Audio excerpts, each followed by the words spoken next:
Welcome to the Deep Dive, where I uploaded my transcript for the podcast and have two AI hosts talk about it. They may go into more depth than I went into. So without further ado, here's the Deep Dive. Hey everyone, and welcome back. Today we're going to be deep diving into empathy.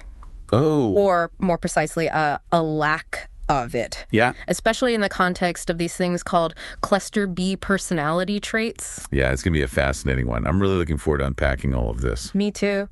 You know, one of the sources we're looking at today talks about this person who just couldn't seem to get their partner to understand their grief. Oh, wow. You know, after a loss, and they just felt totally invalidated, like their partner just didn't care. Like their emotions didn't even matter. Yeah, exactly. It's tough. It just shows how important it is to really get what empathy actually is, you know? Right. Because we talk about it all the time, but what does it actually mean? Yeah, exactly. Like, what does it actually mean to be empathetic? And how do we even tell the difference between, different types of empathy? Okay, yeah, let's get into that. How many different types of empathy are there? Well, there are two main types: emotional empathy and logical empathy. Emotional empathy is, it's that gut feeling where you actually feel what the other person's feeling. Mm-hmm. It's like you're in their shoes, emotionally speaking. Like if your friend is over the moon about a promotion, you share their joy. Their excitement is your excitement. Yeah. If they feel it, you feel it. Exactly. Now, logical empathy, that's a bit different. Uh-oh. It's more about understanding someone's emotions intellectually. So you might not feel what they're feeling in your own body. Right. But you recognize their emotions. You see their perspective, and then you respond in a way that makes sense. So, like, if a coworker is stressed about a deadline, you might not feel their anxiety, but you understand their situation and you offer support. Okay, so you're not, like, swept away in their emotions, but you get where they're coming from. Yes, exactly. And this difference, between the emotional and logical empathy, it gets even more interesting when we start talking about these cluster B personality traits. Okay. Because people with these traits, they often struggle with one or both of these types of empathy. Okay, so just a reminder, cluster B, that includes narcissistic personality disorder, antisocial personality disorder, borderline personality disorder, and histrionic personality disorder. Exactly. You got them all. And each of these disorders, they have their own, let's say, unique relationship with empathy. Right. Or, I guess, a lack of it. Right. It's not a one-size-fits-all thing. So let's break it down a little bit, starting with narcissistic personality disorder. Okay. How does that typically affect someone's empathy? Well, imagine someone constantly looking at the world through this, self-magnifying glass. It's all about them, their needs, their feelings. That's kind of the deal with NPD. Mm-hmm. It's not that they're bad people. It's just that they have this, super inflated self-image. Right. So big that they can't really see or value the needs and feelings of other people. So their own world is just, too much. It blocks out everybody else's. Exactly. And that can really mess with both emotional and logical empathy. They may get that someone's upset logically, but it won't really hit them on an emotional level. So their emotional empathy is pretty limited, but they might have logical empathy, just kind of seen through this very self-centered filter. Yeah, exactly. Now, on the other side, we have antisocial personality disorder. Okay. ASPD. And things get even more complex here. Okay. Imagine this. Imagine someone who sees people as chess pieces. Oh, wow. Yeah. Only valuable for their strategic use in the game. Yeah. It might sound pretty harsh. Yeah. But it helps us understand the core issue with antisocial personality disorder. That's a very powerful image. It is, isn't it? So it's not just that they're self-centered, it's more like they're totally disconnected from even the concept of empathy. Exactly. There just isn't space for real concern for others, They might manipulate or exploit others without feeling an ounce of guilt. Wow. Because that inner compass that most of us have is just, it's not there. It's like they just don't have the hardware for empathy. Yeah, that's a great way to put it. You can't install it. Okay, so where does borderline personality disorder fit into all of this? BPD. Yeah, that one is often misunderstood. It is. People with BPD, they often care a lot about other people. They're not heartless, but the problem is that their own emotional world is so intense, it's like a stormy sea, that makes it really hard for them to express empathy consistently. So it's not that they don't have empathy. It's more like they struggle to control their own emotions, so it's hard to connect with others. You got it. Imagine trying to help someone while you're standing on a rocking boat. Right. You're not exactly stable. That's kind of what it's like for them. Their emotional empathy is all over the place, leading to these really intense connections one minute and then complete withdrawal the next. That's got to be so exhausting for everyone involved. It really is. And finally, we have histrionic personality disorder, Okay. HPD. This one's interesting because it can look like they have a lot of empathy. Okay. People with HPD, they're often very tuned in to others' emotions, but it's often because they're looking for attention and validation. So they kind of use empathy as a way to get their needs met. Exactly. They might seem really touched by your story, but it's because they love being the center of attention, Yeah.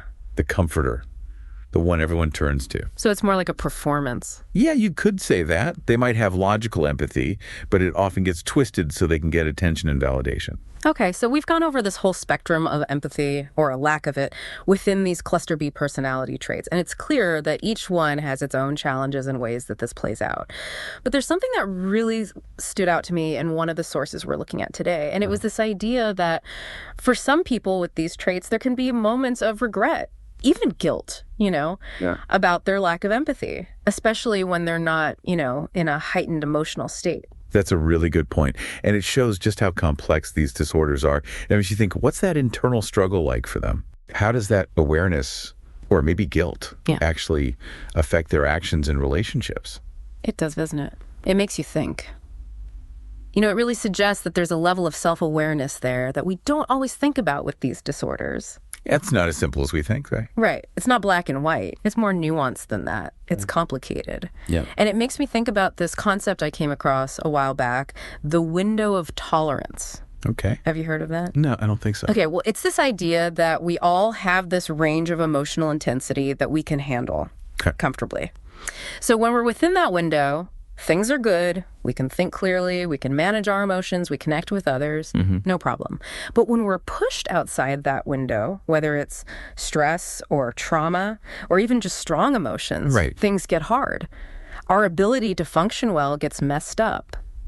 And even our ability to empathize. It's like when you get totally overwhelmed and you just can't process anything else. Yeah. Your own world just takes over. Exactly. And, for some people with these cluster B traits, their window of tolerance might be smaller. Okay. Or they just get knocked out of it easier. Yeah. So in those moments, even if they do care, they just can't access that empathy. So it's not always a choice to be uncaring. Right. It's just that their internal state is like blocking their empathy. Right. That's a good way to think about it. And it makes you think, how do we deal with people who struggle with empathy? Right, because it's one thing to understand why, but how do we actually deal with it in real life? Exactly. Well, I think the biggest thing is to change what we expect from them. Okay. We can't just expect them to suddenly become empathetic, especially when it's rooted in these personality patterns, right? So we have to just accept them. Accept them for who they are, Okay. limitations and all. But acceptance doesn't mean that we enable them, Right. It's not about saying that it's okay for them to hurt us. Yeah, it's not about being a doormat. Exactly. It's about seeing their limitations, Right. but still putting our own well-being first. Right. So we have to set boundaries. Yeah, that was a big point in one of the sources. Boundaries are so important. Yeah. What are some ways that we can set boundaries when we're in these types of relationships? It starts with recognizing what you will and won't tolerate. Oh, Like if someone's always interrupting you or dismissing your feelings, Yeah. you can say, hey, I need you to let me finish, or it hurts when you put me down like that. just being direct. Yeah, be upfront. And sometimes a boundary means that you have to limit how much you see them, Right. If being around this person makes you feel drained or bad, maybe you need to see them less often. Yeah, it must be hard. It can be. It can make you feel guilty, Right. like you're abandoning them. Like you're not being supportive enough. Exactly. But you have to remember that looking after yourself is not selfish. Yeah. It's essential. Right. It's like they say on the airplanes, Yeah, put your own oxygen mask on first. exactly. You can't help anyone if you're suffocating. Exactly. And one of the most important boundaries is knowing when to just walk away. Okay. If they're always trying to pick fights or manipulate you, Right. disregarding your boundaries, sometimes you just got to walk away. Just say, I'm not doing this. Yep. And that takes a lot of strength and self-awareness because it means that you're going against, that urge to please people. Right, like trying to fix them. Yeah. Yeah. You have to accept that you can't force someone to change. Especially if they don't want to. Yeah. And you can't keep giving when you have nothing left to give. Right. That's where self-care comes in. Yeah, the sources talked a lot about that. Yeah. Taking care of yourself. It's not a treat. It's essential. Yeah. These relationships can be draining. Yeah. So you need to find ways to recharge and stay grounded. So what are some of the things that people can do to practice self-care in these situations? Therapy can be a huge help. Having that safe space to process your emotions. Yeah. Get some perspective. Develop some coping strategies. It's like having someone in your corner. Yeah, exactly. Helping you figure it all out. And mindfulness practices, things like meditation or breathing exercises. Okay. Those can be great for controlling those emotions and staying present, rather than getting swept up in their emotional storms. Creating some calm amidst all the chaos. Exactly. And sometimes, it's just the basics, like getting enough sleep. Okay. Eating well. Right. Doing things that you enjoy that bring you joy and energy. Treating yourself how you're trying to treat them. Exactly. And don't underestimate the power of having supportive people around you. Yeah. Talk to friends, family, support groups. Yeah. Share your story, get some validation. It's so important to feel like you're not alone. It is. And what's interesting? What's that? Setting boundaries and focusing on self-care might seem like you're just protecting yourself. Yeah. But it could actually be good for the relationship in the long run. Really? How so? When you set clear boundaries and take care of your needs, you're showing the other person how to be healthy. Oh, okay. You're showing them that it's okay to have limits and to communicate what they need. So it's not just about protecting yourself. No. It's about the whole relationship. Exactly. And sometimes that's all we can hope for in these situations. Yeah. To make the environment, better. Healthier. Healthier, yeah.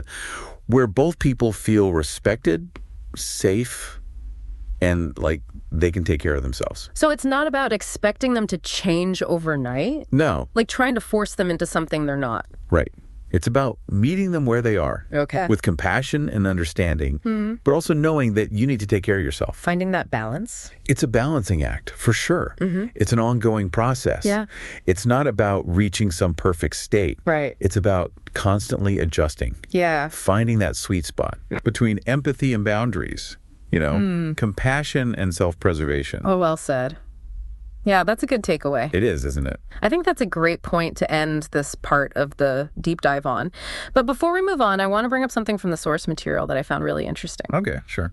It mentioned that some people with these cluster B traits, they can actually feel regret or remorse for their lack of empathy, especially when they're calmer. That is interesting, isn't it? It makes you think about what's going on inside, right? Like they see the impact of what they did, but maybe can't break out of those patterns. It's like they get a glimpse of themselves from the outside. Yeah. And don't like what they see. Yeah. But actually changing? That's tough. It's like they want to connect, but something's holding them back. Yeah. It makes you think about how we see these disorders. It's not about labeling people as good or bad. Right. It's more complex than that. It's biology, it's psychology, it's their life experiences. So it's about seeing the behavior, but also seeing the person. Yes. And understanding that can help the people who are on the receiving end of it all. Okay. It helps them understand those confusing moments. Yeah, where they get a little empathy and then bam. Yeah. Nothing. Exactly. Like it makes them feel less crazy. It does. And less alone.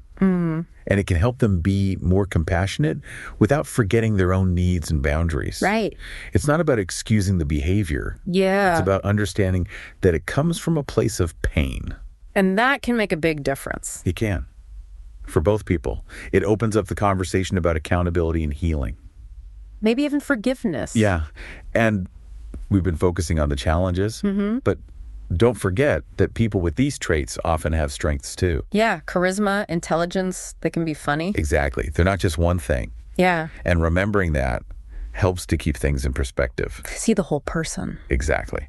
It's important to remember that these situations, they're complex, there's no easy answer, but understanding empathy, setting boundaries, taking care of yourself, that makes a big difference. Yeah. It does. So listeners, we hope you got something out of this deep dive into empathy and these cluster B personality traits. I hope so. Remember, knowledge is power. Even in the toughest relationships, there's always room to grow. And don't forget, There's help if you need it. Yes. Therapy, support groups, even just talking to a friend. You don't have to go through this alone. Thanks for joining us, and we'll see you next time.